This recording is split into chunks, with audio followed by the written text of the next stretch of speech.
kami bertualang ke Kalimantan yuk. Kami anak-anak Dayakayan memang biasa masuk hutan begini. Nah, ini dia tempatnya. Ini tiang-tiang nih, kumpul ini nih. Nih lah yang mungun-mungun keluar nih, oh nih, dedak deh. Haka nih, dedak deh. Nih, pokok burak nih, yang mungun nih tuala lah. Haka saya kau nih nah. Bang keluar yang mehiang-mehiang woi dure deh. Ya, nih keluar lah. Oh, tanah tuh, tanah. Lah yang mungun lah. Yap, ini dia pakis hijau. Sejenis tumbuhan paku yang sering tumbuh dekat dengan aliran sungai. Biasa tumbuh setinggi kurang lebih 1 meter dari permukaan tanah. Tanaman ini tumbuh sepanjang tahun. Menyukai tempat yang rindang dengan pelindung pohon-pohon besar di sekitarnya. Yang kita petik, pucuk daunnya yang masih muda. Bagian ini juga lah yang akan diolah menjadi aneka masakan yang nikmat. Setelah dicuci bersih, pucuk pakis selanjutnya dipotong kecil bersama dengan daun ubi.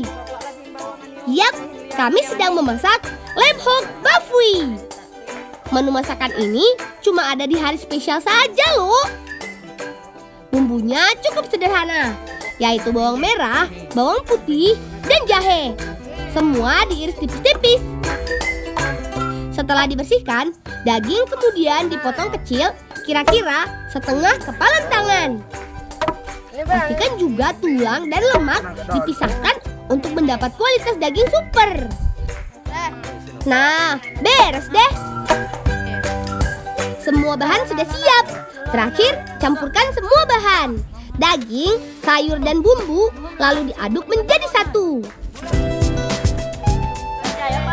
Untuk memasaknya, nenek tetap menggunakan ruas bambu. Selain untuk mempertahankan tradisi, cita rasa dari alat memasak ini juga menghasilkan aroma dan rasa yang khas.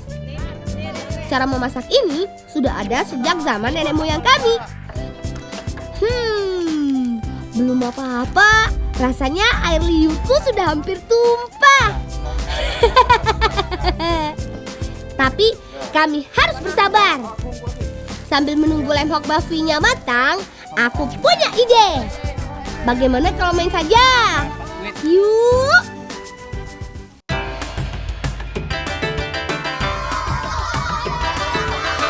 Iya! Mulai! Permainan ini kami sebut jembatan bambu. Karena menggunakan alat berupa potongan bambu. 2 buah kelompok bermain adu cepat sampai di garis akhir. Caranya, 1 orang pemain harus terus melangkah di atas bambu yang dipegang oleh teman satu kelompok. Setiap kelompok hanya memiliki 3 buah bambu. Itu artinya semua pemain harus bergerak cepat. Tidak hanya kekuatan, kerjasama tim juga sangat diperlukan. Ayo, sedikit lagi. Tim lawan lebih dulu sampai tuh. Tak apalah, boleh saja kami gagal hari ini. Tapi esok kami akan mencoba lagi.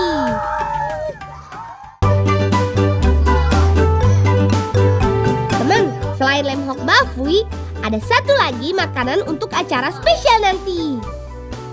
Namanya kue denpang. Biar cepat, kami bantu kakak untuk menyiapkannya juga. Bahannya cukup sederhana, yaitu tepung ketan, gula pasir, dan pewarna makanan. Setelah tepung diayak, selanjutnya ditambahkan gula pasir. Lalu diadon sampai kalis. Kakak bilang saat membuat adonan, airnya tidak boleh terlalu banyak. Karena adonan akan menjadi encer dan susah dibentuk. Nah, setelah kalis, adonan akan kami beri pewarna makanan. Bolak-balik sebentar sampai pewarna merata pada adonan. Nah, sekarang sudah boleh dibentuk. Kue denpang mempunyai bentuk yang khas, memanjang dengan besar dan panjang serupa ibu jari. Nah, kakakku sudah siap dengan penggorengannya. Sreng, sreng. Tidak perlu waktu lama saat menggoreng kue ini.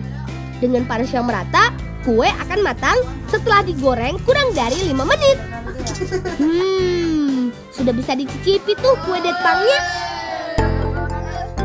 Kue detpang adalah salah satu hidangan yang wajib ada dalam setiap perayaan dan acara penting. Bisa jadi kue ini menjadi simbol keakraban karena sering dinikmati di sela hidangan makanan inti. Menikmati detpang sambil ngobrol dan bercerita adalah hal yang istimewa.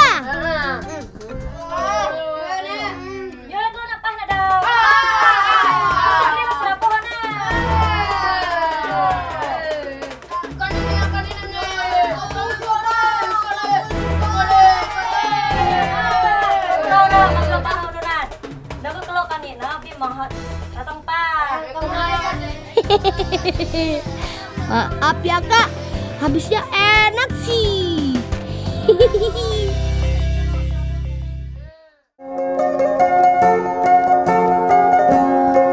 Senang bermain tidak berarti kami lupa tugas dari orang tua. Nenek meminta kami ikut mengantar makanan ke balai adat. Kami membawa kue detpang dan lem hok bafui yang dibuat tadi. Kami masyarakat desa Miau Baru sangat menjaga adat dan tradisi. Beberapa acara penting selalu kami adakan di balai adat. Tidak hanya acara besar seperti pernikahan, tapi juga pesta perayaan adat suku Kayan lainnya. Kata kakek, kami masyarakat suku Dayak Kayan adalah suku Dayak dari rumpun Kenyah-Kenyan Bahau yang berasal dari Sarawak. Gimana rasa lem hok bafui dan kue detpangnya? Pasti mantap! Siapa dulu yang bikin? Bolang!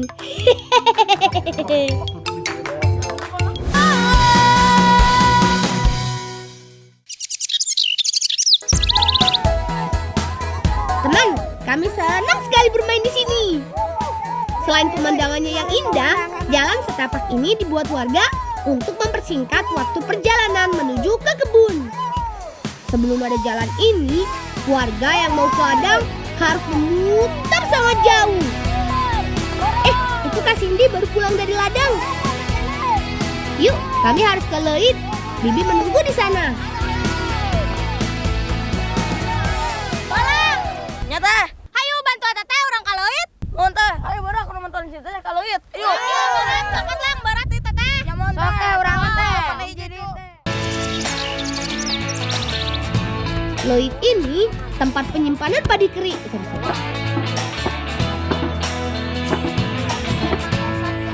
Leit biasanya dibangun jauh dari rumah pemiliknya, yang fungsinya supaya aman kalau terjadi kebakaran. Maklum, lumbung padi kan isinya mudah terbakar. Kami membawakan bibi ketan karena sebagian besar yang disimpan di lumbung ini beras biasa. Beras ketan ini yang nantinya akan kami olah menjadi opak. Kebetulan ketan yang kami bawa sudah kering. Jadi ya tinggal tumbuk saja memakai alu. Biar butiran ketan terpisah dengan tangkai dan kulit arinya. Setelah selesai ditumbuk, gabah harus ditampik untuk memisahkan kulit ari halus. Nah, ini dia beras ketan yang sudah bersih. Hanya ketan yang berkualitas bagus yang paling cocok untuk membuat opak. Oh iya, perlu waktu 3-4 hari untuk menjemur gabah sampai kering. Tapi kalau mataharinya kurang terik, perlu waktu lebih lama. gitu.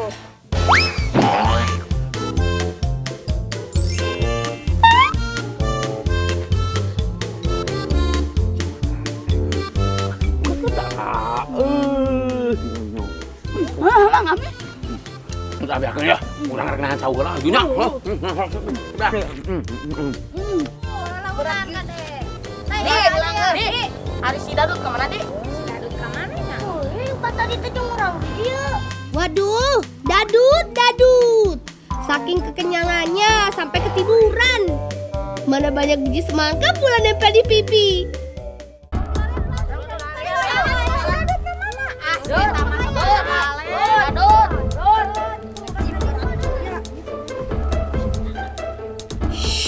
Yuk, kita bangunkan Dadut. 1,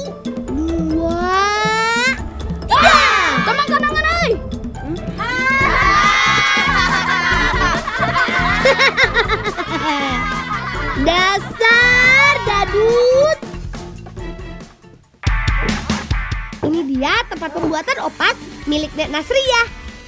Nenek membuat opak setiap hari loh. Sudah lebih 20 tahun.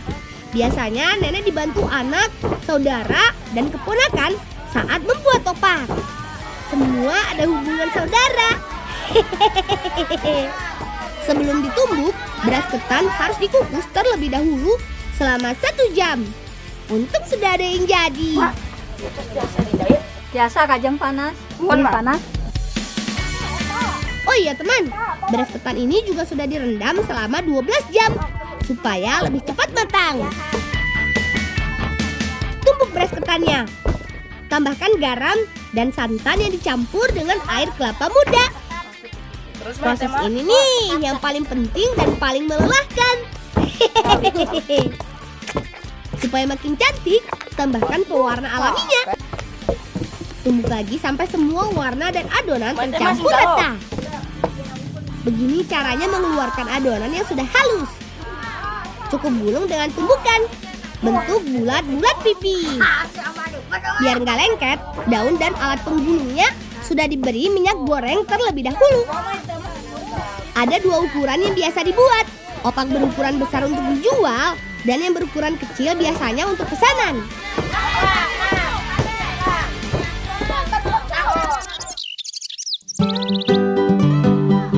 Penjemuran opak yang bagus tidak terlalu basah atau terlalu kering. Sebab adonan yang terlalu kering tidak akan mengembang sempurna saat dipanaskan. Biasanya kalau cuaca sedang panas terik, hanya butuh sehari saja untuk menjemur opaknya.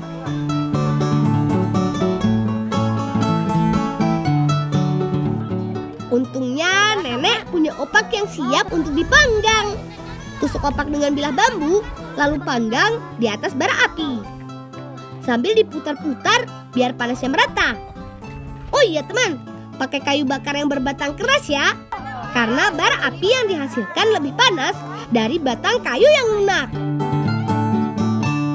Tuh kan, opaknya mengembang.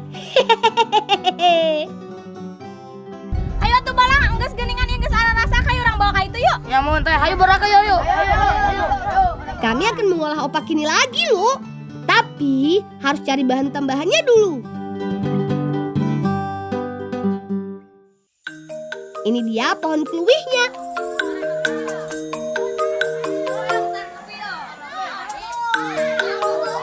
Langsung petik saja buah yang masih bisa digapai dengan tangan. Kalau buah yang ada di ujung ranting, pakai galah bambu ya. Ambil kluwih yang masih muda saja, karena bagian bijinya tidak terlalu keras dan masih terasa sedikit manis. Pohon kluwih masih berkerabat dengan pohon sukun. Perbedaannya, buah kluwih berbiji, sedangkan buah sukun tidak berbiji. Pohon kluwih muda mulai berbuah pada umur 2-3 tahun. Pada musim hujan, biasanya berbuah lebat. Nah, kalau musim kemarau sebaliknya. Sudah banyak buah kluwihnya. Yuk, langsung saja kita bawa. Halo, ieu mah geus meujeun najang dialasikin anya urang pasang. Ayo.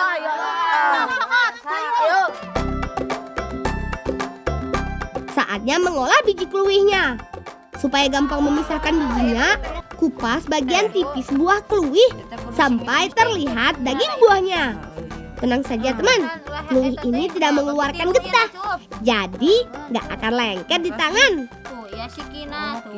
Setelah dikupas bersih, belah menjadi beberapa bagian sampai terlihat bijinya. Lalu cuci sampai semua kotorannya hilang. Biar lebih kesat, tambahkan sedikit garam.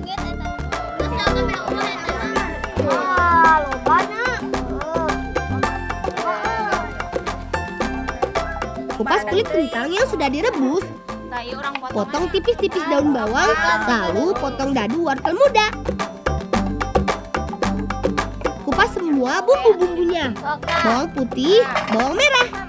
Geprek serai biar aromanya keluar saat dimasak nanti. Ini dia bumbu yang paling aku suka. Batang kecombrang. Sebelum dimasak saja, aromanya sudah harum.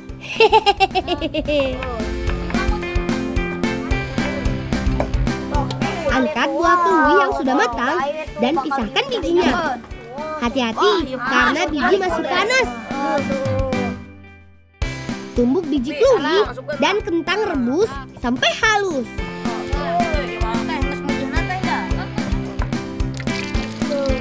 Tumis semua bumbunya.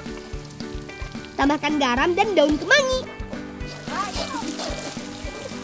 Sengit ya mangga sarangit baru dah. Campur adonan yang sudah halus dengan tepung terigu, tepung tapioka, 2 butir telur ayam, potongan wortel dan daun bawang. Aduk sampai adonan tercampur. Bungkus adonan pakai kulit opak yang belum dijemur dan masih elastis.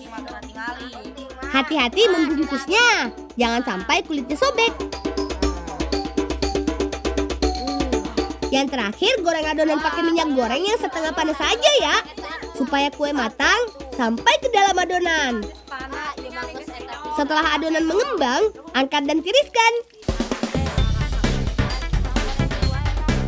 Ini dia dalepak opak buatan kami.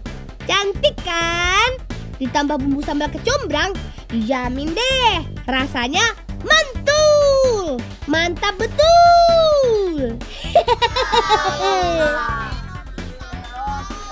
Rasanya kenyal. Ada sedikit asin dari opaknya, gurih dan empuk di bagian isinya. Apalagi dimakan hangat-hangat.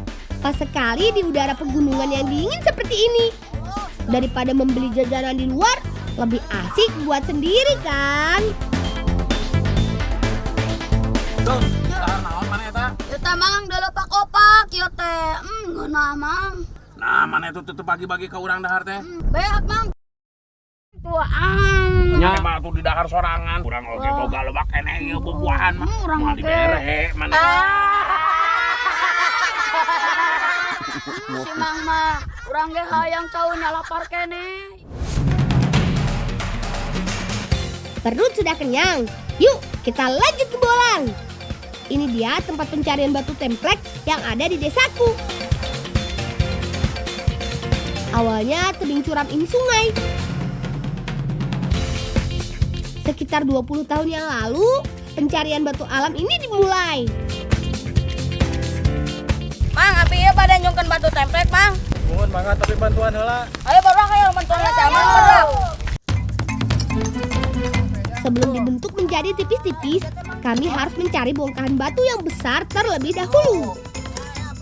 Begini caranya, gali tanah sampai terlihat bongkahan batu yang besar. Batu yang lebih kecil harus digeser atau diturunkan lewat tebing terlebih dahulu. Untuk batu yang besar harus dicongkel memakai linggis.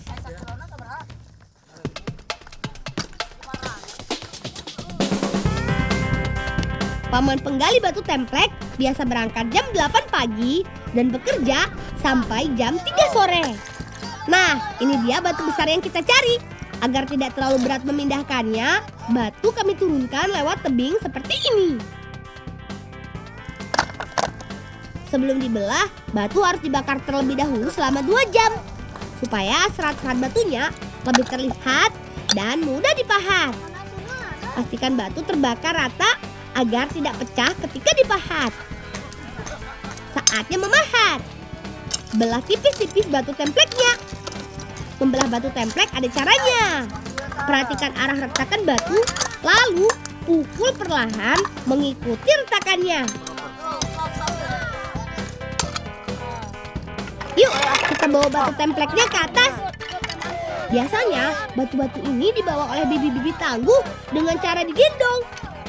Bibi pembawa batu bisa bolak-balik 25 kali dalam sehari loh. Hebat kan?